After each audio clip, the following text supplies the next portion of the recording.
You sit down to think of something original. Blank. You need a fresh idea for the meeting tomorrow. Nothing. You try to solve a problem everyone else has failed at. You recycle the same 3 thoughts you've had for 6 years. Meanwhile, James Webber Young wrote a 48-page book in 1939 that every major advertising agency on earth still hands to new employees on their first day. David Ogilvy called it the most valuable book on creativity ever written. Young wasn't a genius, didn't have a special gift, had a documented, repeatable 5-step system for generating original ideas on command. Same brain as you, same raw inputs available. The difference is a process, specific, trainable, transferable to any domain requiring original thought. I'm about to show you exactly what that process is. By the end of this, you will never stare at a blank page again. Chapter 1. The Combination Lock. Here's the thing about original ideas that nobody tells you. There are no original ideas. There are only original combinations. Every idea you've ever admired was 2 existing things fused together in a way nobody had fused them before. Instagram was photography plus social status.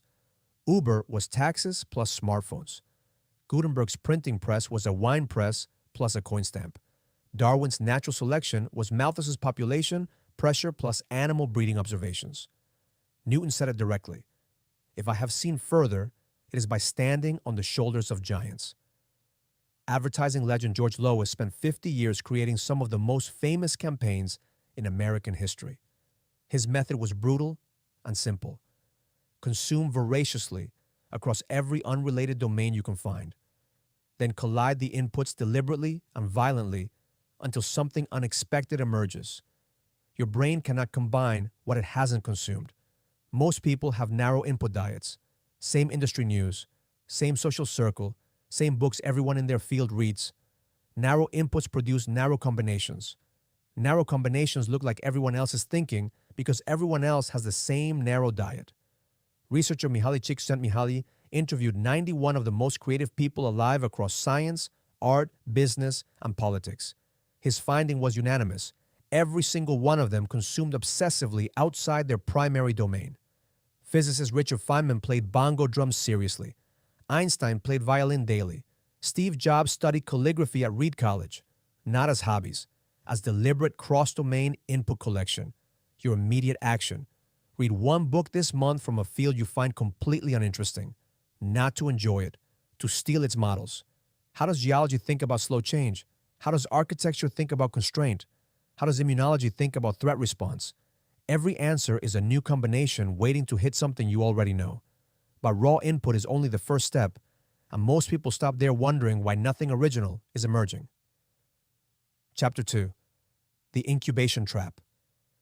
Here's the mistake that kills creative output in smart people: trying to force it. Young's framework has a step that feels like laziness and is actually the most productive thing you can do. After loading your brain with raw material and consciously working the problem until you hit a wall, you stop entirely.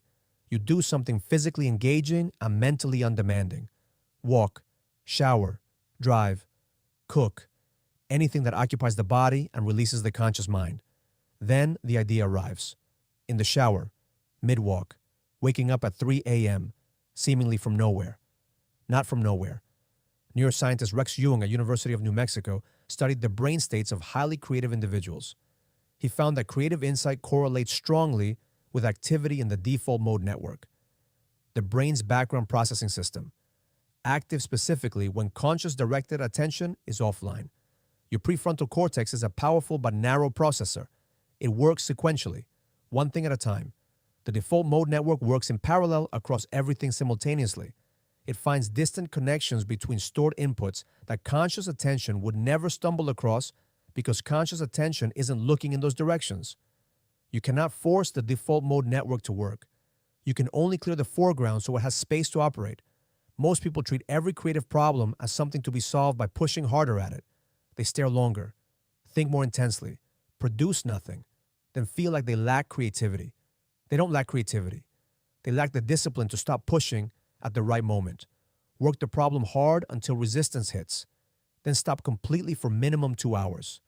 Not distracted stopping, genuinely undemanding physical activity. The background processor needs silence to surface the output. Hit subscribe before you forget. The next chapter is the one that actually determines whether any of this produces results. Chapter 3. The output trap. Here's the dirty secret about creative volume that nobody in any creative field wants to admit publicly. Quality is a function of quantity, not the reverse. Psychologist Dean Keith Simonton at UC Davis studied the creative output of thousands of history's most celebrated geniuses across science, art, music, and literature. His finding destroyed the romantic myth of the single brilliant idea. Edison filed 1,093 patents. Most were useless. Bach wrote over 1,000 pieces of music. Most are never performed. Picasso produced over 20,000 works. Museums display maybe 200. Shakespeare wrote 37 plays. Half of them are rarely staged. The geniuses weren't more accurate. They were more prolific. Their hit rate per idea was roughly the same as everyone else's. They just generated so many more ideas that the absolute number of hits was incomparable. Most people generate 3 ideas. Pick the best one, execute it carefully, produce mediocre results. High performers generate 30 ideas. Pick the best 3, execute all 3 simultaneously. The hit rate looks like genius. It's actually just volume. Advertising legend Alex Osborne developed brainstorming in the 1940s with one foundational rule: quantity before quality. Judgment kills generation. You cannot evaluate and generate simultaneously. The critical brain shuts down the experimental brain the moment you allow it in the room. Practical system. Set a timer for 10 minutes. Generate ideas without evaluating any of them. Stupid ones, obvious ones, impossible ones, offensive ones. Write everything.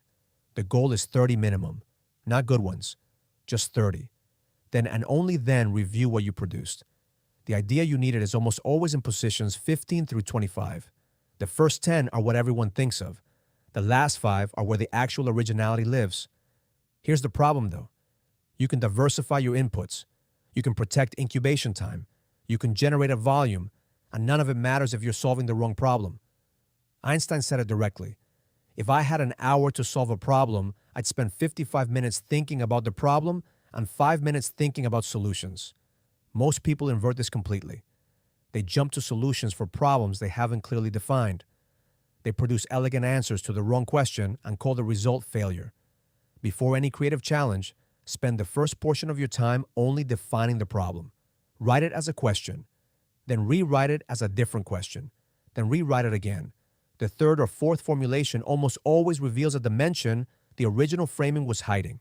That hidden dimension is usually where the real solution lives. To keep it simple, stupid. Consume widely across unrelated domains to maximize combination potential. Work the problem hard, then stop completely and let the background processor run. Generate a volume before judging anything, and redefine the problem at least 3 times before touching solutions. You were never uncreative.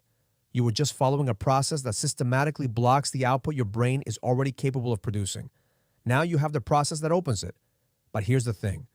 Creative thinking compounds only when your brain retains what it consumes between sessions. Most people read widely and remember almost none of it 2 weeks later. That's why I made this video breaking down the exact memory system used by the fastest learners alive. It's almost unfair. Watch it next.